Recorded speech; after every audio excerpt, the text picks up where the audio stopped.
What's up, guys? This is episode 3 of Unicorn Hunter.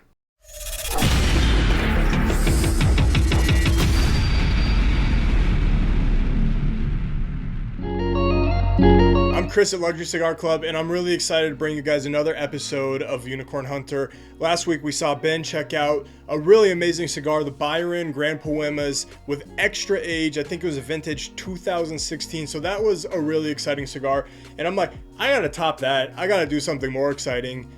So I'm smoking something out of my personal supply right now, out of my personal collection for this episode of Unicorn Hunter, and that is the Muestra de Saka unicorn. So we are hunting a real unicorn today, and this is a really unique cigar. I think a lot of you have seen this cigar before. I don't think many people have actually smoked this cigar because it's $100 retail, and it's very rarely found any less than that. I've actually seen it sell for more like $110 to $125, depending on what location you're purchasing at.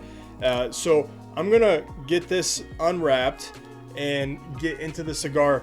I know the cigar is at least a year old. It could be a little bit older than that, but not much older because of the box. Actually, Saka changed the boxes, I want to say 3 or 4 years ago. This one has rounded corners on it, and the older versions of the cigar had very square corners. So if you ever come across a unicorn that has a box with perfectly square corners on it, you have found something that is at least 3 or 4 years old.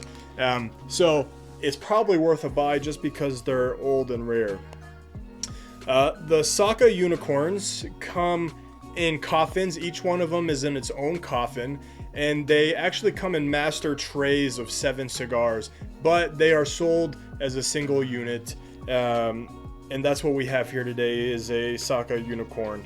It is a 6 1/4 by 60. It is a perfecto. It's a double perfecto, actually. So can't get it out.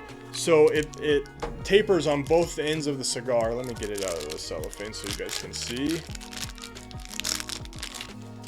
So it tapers at both ends of the cigar. As you can see, it's a very, very delicious looking cigar. Extreme tooth on it, very smooth wrapper. I mean, it is literally the highest quality looking product that you can possibly ask for.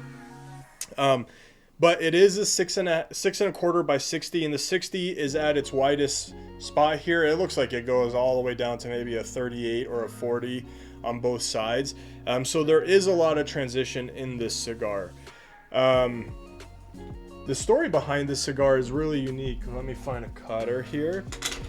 This is something that Steve Saka makes maybe 1,000 a year. I think the first year they released, which was 2017, he did 998 sticks for sale. And when Steve talks about this cigar, basically what he says is that he wanted to create, and I'm going to read a quote here, he wanted to do everything physically possible to spend as much money and effort that is as humanly possible to create the cigar. Wow, this is really good. I mean, it's really good.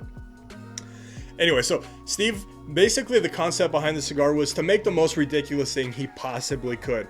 So is this a $100 cigar? That is the question that everyone asks about this specific unicorn, which is actually called the unicorn.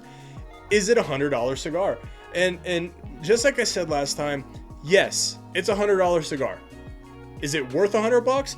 I don't know, probably, because what Steve does with this specific cigar is he goes to the factory. These are made at Horded de Nicaragua, in Nicaragua, and he handpicks the filler leaf, the binder leaf, the wrapper leaf, and the molds. He puts it all together himself, so you have one guy in control of the full process of the creation of this cigar. Knowing what we know about how many hands it takes to make a cigar, how much work, how much effort, how much energy, that's got to be a lot of time that Steve spends of his own to make it. Does it taste anything more special than, let's say, a $20 Muestra de Saka from Dunbarton Tobacco and Trust? No, it really doesn't. It is good. It's an amazing broadleaf wrapper cigar, amazing Nicaraguan binder, amazing Nicaraguan filler, probably the highest quality tobacco coming out of Horded de Nicaragua because of this blend. But it doesn't you can only get so much out of tobacco. It's not aged exceptionally long or anything before it's shipped. And so there's only so much flavor you can develop from the cigar. What I would say is if you have not smoked one, buy one. It's a celebration cigar. It's something that you can say, yo, I did smoke that. I did enjoy it.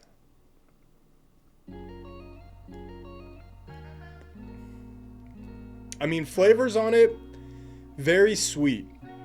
That real broadleaf sweetness that you get, earthiness, creaminess, a milky creaminess.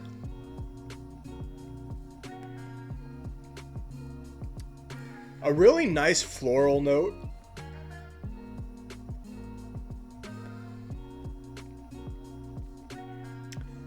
And there's something else there that I can't quite identify. This is a delicious cigar. Actually, Steve, if you ever watch this, make this blend in a more affordable way, please, because I actually really do enjoy the cigar. I just don't want to pay $100 every time I want to smoke it. And this is my last one. I own no more myself. I think Ben might have a whole bunch stashed in his humidor at home, so I'll have to steal one or two of his. I think he even has some of the originals.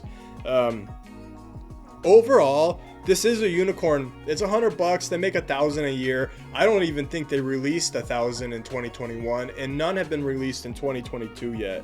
Guys, this has been another awesome episode of the Unicorn Hunter here from Luxury Cigar Club, the original home of the Unicorn Hunter. Make sure to follow us on social media. We are Luxury Cigar Club on Facebook, Instagram, Twitter. If you're not subscribed to us already here at YouTube, make sure to hit that subscribe button. If you already are subscribed, please like and comment. If you've smoked this unicorn, tell me what you think. What other unicorn would you like to see us slay? And don't forget to hit that little bell so you get notified whenever we post a new video.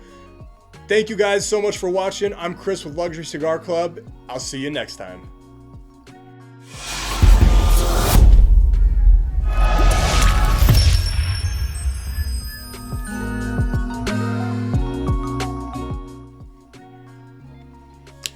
And